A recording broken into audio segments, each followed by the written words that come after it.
Chief election commissioner صاحب اور ان کے 2 رکنی ممبر یعنی 3 رکنی ممبر کے سامنے لگا ہوا تھا، جس میں NA97 جڑا والا تانگلیاں والا جو کہ ڈسٹرکٹ فیصل آباد بنتا ہے، جو ہمارے پاکستان تحریک انصاف کے ساتھ عبداللہ خان بلوچ جو ہے وہ وہاں سے منتخب ہو چکے ہیں، جنہوں نے حلف بھی لے لیا ہے اور جو اس وقت پارلیمان کا حصہ ہیں، ان کے خلاف مسلم لیگ نواز کا جو امیدوار ہارا ہوا تھا اس نے نالش کر رکھی تھی، درخواست دے رکھی تھی، اور اس نے ایک عجیب یہاں ایک تماشے جو ہوئے وہ آپ کے قابل توجہ ہیں کہ 22/2 کو ایک کیس لگا ہوا تھا 22/3 کو، اور 22/3 کو اس میں صرف ایک جواب دینے کے لیے کیس کو فکس کیا گیا، لیکن جب آرڈر لیا گیا تو اس میں وہ پوری پٹیشن کا حوالہ دے کر میری حاضری پٹیشنر کی طرف سے لگا کر، اور اس کو حالانکہ میں سعد اللہ خان رسپونڈنٹ کا وکیل ہوں، میری حاضری پٹیشنر کی طرف سے لگا کر، اور رسپونڈنٹ میں کوئی بھی نہیں تھا، اور آرڈر کر دیا گیا کہ جی ری کاؤنٹ کیا جائے اور 7 دنوں کے اندر اس کی رپورٹ ری کاؤنٹ کر کے دی جائے۔ ہمارے فرشتوں کو بھی نہیں پتا کہ یہ جو ہے ری کاؤنٹ کا آرڈر ہوا ہے، کیونکہ اس دن صرف تاریخ پڑی تھی کہ اگلی تاریخ پر جو ہے ریٹرن کینڈیڈیٹ اپنا جواب دے، جو ریٹرن کینڈیڈیٹ اس میں فریق ہی نہیں بنایا گیا۔ علی گوہر جو پٹیشنر تھا مسلم لیگ نواز کا، جو امیدوار تھا جو ہارا ہوا تھا، اس نے فریق ہی نہیں بنایا، ریٹرننگ آفیسر کو بنایا اور ایک پریزائڈنگ آفیسر کو بنایا جہاں پر کوئی گڑبڑ ہوئی تھی اور FIR درج ہوئی تھی۔ گڑبڑ کرنے والے بھی خود ہی تھے، ظاہر ہے PTI والوں کو تو سانس لینے کی اجازت نہیں تھی، انہوں نے کہاں سے کرنا تھا۔ تو جب دیکھا کہ ہار رہے ہیں تو انہوں نے اس پولنگ اسٹیشن پہ گڑبڑ کی، اور پھر پرچہ پریزائڈنگ آفیسر نے کروایا،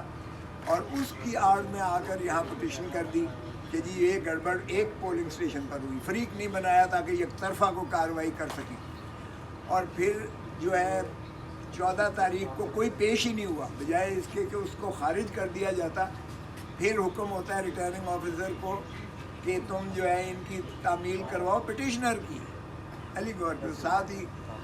16 کو پھر جو ہے تاریخ کو یہ ایک درخواست دے دیتے ہیں کہ جی مجھے غلط فہمی ہوئی تھی، میری حاضری نہیں لگی ہے تو میں جو ہے حاضر آ گیا ہوں، تو 16 تاریخ کو انہوں نے نوٹس کروا دیا ریٹرننگ آفیسر کو، اور ساتھ ہی ریٹرنڈ کینڈیڈیٹ کو بھی نوٹس کروا دیا جو فریق ہی نہیں تھا۔ اور اس کے بعد 22 کی تاریخ پڑی، 22 کو پہلی مرتبہ جو ہے رسپونڈنٹ کی تعمیل ہوئی، اس نے وکیل رکھ کے کہا کہ مجھے جواب دینے کے لیے میں نے یہ پٹیشن نہیں دیکھنی ہے اور میں جواب دینے کے لیے ٹائم دیا جائے۔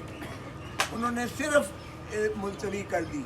لیکن جب آرڈر لیا تو اس میں پوری طرح سے الٹا حاضری میری پٹیشنر کی طرف سے لگا کے اس کی اپیل پٹیشن منظور کر کے ری کاؤنٹنگ کا حکم دے دیا گیا 1 ہفتے کے اندر۔ اور وہاں پیچھے سے جو ریٹرننگ آفیسر نے کیا، جیتے ہوئے کو ہرا دیا اور ہارے ہوئے کو جتا دیا، جو آج کل عام ہو رہا ہے اس تماشا ہوا۔ جب ہمیں پتہ چلتا ہے تو ہم نے آگے درخواست دی کہ جی یہ کیا ہوا ہے، آپ نے تو صرف اس کو ملتوی کیا تھا، یہ آرڈر کہاں سے ہو گیا؟ تو انہوں نے پھر اس آرڈر کو ریکال کر کے اور آج رکھا تھا پوری بحث کے لیے۔ اور بحث میں جب میں نے ان کو بتایا کہ جناب نہ صرف یہ کہ یہ ان کی درخواست فراڈ کیا گیا ہے، اس کمیشن کے ساتھ فراڈ کیا گیا ہے، بلکہ ری کاؤنٹنگ کی آڑ میں جیتے ہوئے کو ہرایا جا رہا ہے اور ہارے ہوئے کو جتایا جا رہا ہے، 10-10 ہزار کی جو ہے ڈبل سٹیمپنگ تھپے مار کے انہوں نے یہ جو ہے وہاں مارجنلائز کرنے کے لیے PTI کے امیدواروں کی جو ہے وہ تعداد عددی برتری وہ کم کرنے کے لیے انہوں نے یہ سارا شاخسانہ کیا ہوا ہے، اور کمیشن کو استعمال کر رہے ہیں، اس فراڈ کی آڑ میں کمیشن کو استعمال کر رہے ہیں، اس لیے ان کے خلاف پرچہ بھی درج کروائیں جنہوں نے یہ جعل سازی کی ہے آپ کے آرڈر۔ اچھا پھر انہوں نے کیا کیا، میری حاضری اوپر سے ہٹا کر اس کی حاضری لگا کر اور رسپونڈنٹ کر کے تو وہی آرڈر پھر کر دیا۔ ہم نے پھر دی درخواست کہ جناب یہ کیا مذاق ہے، ہماری نہ بحث سنی گئی، نہ ریٹرننگ آفیسر کا جواب دیکھا گیا، آپ نے یہ کیسے کر دیا؟ تو پھر انہوں نے 4 تاریخ کو ریکال کیا، 4/3 کو، اور پھر انہوں نے جو ہے آج اس کو جو ہے آرڈر کو معطل کر دیا تھا، اور آج انہوں نے بحث سنی، اور آج جتنے جھوٹ بول سکتا تھا دوسرا پٹیشنر کی طرف سے انہوں نے سوالت اور تسلسل سے کیا. میں نے تمام نظائر استعمال دکھائے کہ آپ کے اپنے فیصلے ہیں کہ جب ایک دفعہ کنسالیڈیشن ہو جاتی ہے، ایک دفعہ آفیشیل گیزٹ میں نام منتخب امیدوار کا دے دیا جاتا ہے، ایک دفعہ ایم این اے حلف لے لیتا ہے، ایک دفعہ آپ ٹرائبونل جو ہے آفیشیل نوٹیفیکیشن ایشو کر دیتے ہو،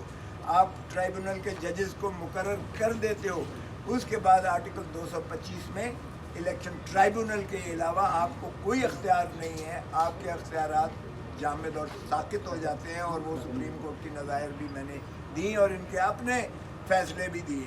اور میں نے یہی کیا، ان کو کہا، عرض کی کہ جناب یہ ایسی دھاندلی نہ کریں جو آج ججز نے بھی، اسلام آباد ہائی کورٹ کے ججز نے بھی سپریم کورٹ کے چیف جسٹس کو لکھا ہے اور جوڈیشل کمیشن کا تقاضا کیا ہے کہ یہ ایگزیکٹو اتھارٹیز کس طرح سے اثر انداز ہو رہے ہیں ہمارے فیصلے کرنے میں، اور کس طرح سے وہ ہماری سمت کو جو ہے سارا وہ ڈائلیوٹ کر رہے ہیں. تو بہرکیف انہوں نے آج بحث دوسرے فریق کی بھی سننے کے بعد فیصلہ محفوظ کیا ہے. لیکن ایک اور چیز جو میں آپ کو بڑی سنجیدگی سے عرض کرنا چاہتا ہوں وہ ہے، اسلام آباد ہائی کورٹ کے ججز نے 6 جج صاحبان نے جو چیف جسٹس آف پاکستان کو اور جوڈیشل کمیشن کے تمام ممبران کو، جس میں 3 سینئر جج ہیں سپریم کورٹ کے،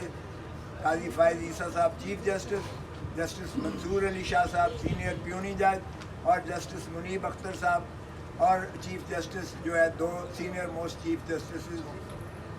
عامر فاروق صاحب اور محمد ابراہیم صاحب، یہ 5 ججز جوڈیشل کمیشن کے، ان ساروں کو چٹھیاں لکھی ہیں اور جوڈیشل کمیشن کا تقاضا کیا ہے، اور اس میں جو چٹھی کے ساتھ انیکسچرز لگائے ہیں وہ بھی دیکھنے لائق ہیں.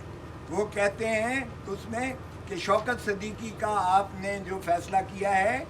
آپ نے ہمیں وہ تو انصاف دے دیا اس کو ریٹائرمنٹ کے بعد، اس کو اس کی دورانیے میں نہیں ملی انصاف، کیونکہ ورنہ وہ چیف جسٹس اسلام آباد ہائی کورٹ ہوتا. لیکن اس نے تو دلیری کر کے بتایا کہ آئی ایس آئی کی جو ہے جنرل حمید کی یا آئی ایس آئی کے اور ایجنسیز کی مداخلت میرے اوپر تھی، اور بینچز وہ اپنی مرضی سے بنانے کا کہتے تھے اور من پسند فیصلوں کی بات کرتے تھے، اور اس کو نکال سپریم جوڈیشل کونسل نے باہر کیا جوڈیشری سے. لیکن سپریم کورٹ نے اس کو بحال کیا اور وہ منسوخ اور مسترد کیا وہ فیصلہ اپنا جوڈیشل کمیشن. جج صاحبان نے بڑا واضح طور پر وہ لکھا ہے، ہمارے موقف کی تائید ہوئی ہے، عمران خان کی سزائیں انہی اثرات کے تحت جو ہے ایگزیکٹو اور ایجنسیز نے یہ کروائی ہیں اور حاوی ہو کر کروائی ہیں. تو میں کہتا ہوں کہ سپریم کورٹ خدا را اب 45 سال مت لینا کہ بھٹو کا ٹرائل جو ہے وہ غیر آئینی تھا اور وہ جو ہے ڈیو پروسیس کو فالو نہیں کیا گیا. آپ جوڈیشل کمیشن یا کمیشن آپ کے پاس خود ساری ہائی کورٹ مانگ رہی ہے، اسلام آباد ہائی کورٹ. میں یقین سے کہتا سکتا ہوں کہ یہی اثرات جو ہیں لاہور ہائی کورٹ پر ہیں، یہی اثرات سندھ ہائی کورٹ پر ہیں، یہی اثرات بلوچستان ہائی کورٹ پر ہیں، اور عنقریب آپ دیکھیں گے کہ باقی صوبوں کے ججز بھی اسی طرح یہ دلیری کرتے ہوئے، جرأت کرتے ہوئے اپنے معافی الضمیر کو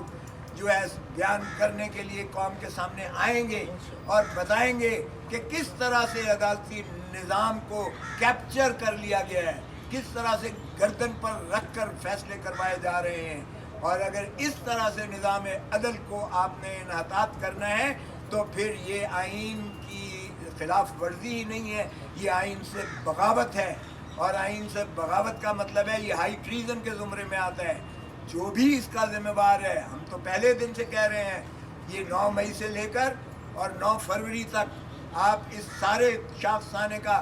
آپ جوڈیشل کمیشن بنا کر انکوائری کریں، تاکہ یہ پتہ چلے کہ کیا 9 مئی کا ایک جو بیانیہ بنایا گیا اور کیسٹڈ بنایا گیا، کیا پھر ایک ہارٹ تھروب جو پاکستان کے دلوں کی دھڑکن ہے عمران خان، کیا اس کو اور اس کی پارٹی کو منہدم کرنے کے لیے یہ جو ہے 9 مئی کا شاخسانہ بنا کر اور 9 فروری پر آ کر منتج فارم 1947 میں آ کر ہوتا ہے، جبکہ 8 فروری کو قوم نے بڑے زور سے آ کر جو ہے عمران خان اور عمران خان کے امیدوار آپ کو آ کے ووٹ دے کر اس میسو طریقے سے جتایا ہے کہ پاکستان کی تاریخ میں اس کی کوئی جو ہے مثال نہیں ملتی ہے۔ آپ نے پاکستان تحریک انصاف کا سمبل چھین لیا، آپ نے اس کے قائد کو بابا سلاسل کر دیا، آپ نے اس کے صدر کو آج بھی اندر رکھا ہوا ہے، آپ نے نائب صدر کو اندر رکھا ہوا ہے، آپ نے پنجاب کے صدر کو اندر رکھا ہوا ہے، آپ نے سینیٹر اعجاز کو اندر رکھا ہوا ہے، آپ نے صنم چودھری کو اندر رکھا ہوا ہے۔ سارے جو ہے پاکستان کے آپ تحریک انصاف کے قیادت کو اندر رکھنے کے باوجود بھی لوگوں نے نہ صرف امیدوار ڈھونڈا 8 تاریخ کو، بلکہ وہ اپنا سمبل ڈھونڈتے رہے۔ کسی نے بینگن ڈھونڈا، کسی نے کٹورا ڈھونڈا، کسی نے چارپائی ڈھونڈی، کسی نے جو ہے کھڑکی ڈھونڈی، اور جتنا بھی شادی کا جہیز کا سامان ہوتا ہے وہ ہمیں تتر بتر کر کے بکھیرنے کی کوشش کی۔ لیکن آفرین ہے پاکستان کی عوام نے، انہوں نے بھی ضد کر لی تھی کہ ہمارا حق ہے ووٹ دینا، اور ہم صرف اور صرف عمران خان اور اس کے امیدواروں کو ووٹ دیں گے۔ چنانچہ انہوں نے نہ صرف امیدوار ڈھونڈے بلکہ ان کے سمبل کو بھی ڈھونڈ کے اور ایسا میسو مینڈیٹ دیا اور ایسی چپیڑ ماری ان کے منہ پر جو ہے، جو بختر بند گاڑیوں میں آ کر جو ہے میدان جنگ میں اترے تھے، ان کو چاروں شانے چت گرا کر اور جس کو ہاتھ پیر باندھ کے لڑایا گیا تھا انہوں نے ان کو جتایا ہے۔ تو اس کے باوجود پھر 9 فروری کو یہ رزلٹ کو 100 ہماری نشستیں جو ہے چھین لی گئیں۔ 100 نشستیں ہی نہیں چھین لی گئیں، ہماری انہوں نے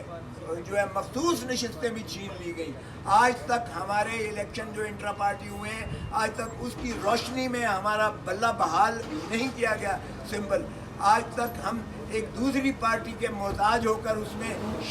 شامل ہونا ہماری مجبوری بن گئی۔ لیکن اس کے باوجود